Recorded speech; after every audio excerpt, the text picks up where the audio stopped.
ঠাকুরগাঁওয়ের রুহিয়ায় SSC পরীক্ষা কেন্দ্রে অগ্নিসংযোগের। ঠাকুরগাঁও সদর উপজেলার রুহিয়ায় অবস্থিত রুহিয়া উচ্চ বিদ্যালয়ে চলমান এসএসসি পরীক্ষার একটি কেন্দ্রে অগ্নিসংযোগের ঘটনা ঘটেছে।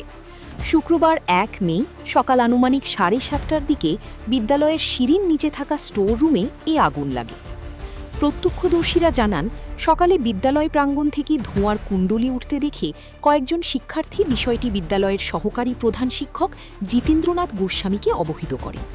পরে তিনি স্থানীয় লোকজনকে সঙ্গে নিয়ে দ্রুত ঘটনাস্থলে গিয়ে আগুন নিয়ন্ত্রণে আনেন। আগুনে বিদ্যালয়ের পুরনো আলমিরা, চেয়ার টেবিল সহ বিভিন্ন আসবাবপত্র পুড়ে গেছে বলে জানা গেছে।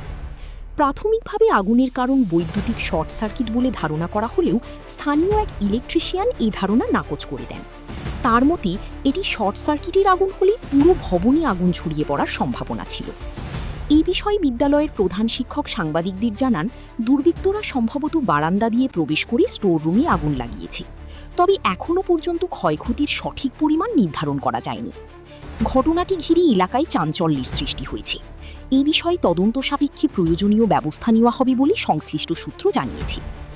আমি জানলাম ওই যে আমার এক ছাত্র তাই বললো যে শব্দ করতেছে, ধোঁয়া উঠতেছে। এটা শুনে আমি চাবি ছিল না, তখন আমাদের লাইন গার্ডকে ফোন দিলাম এবং পরে উনি আসলো, খুলে দেখি যে এখানে আগুন চলতেছে। তখন আমাদের ছাত্র এবং কয়েকজন আসে, লাইন টাইন অফ করে আগুনটা নিভানো হয়। এর মধ্যে যে কিছু ক্ষয়ক্ষতি হয়ে গেল।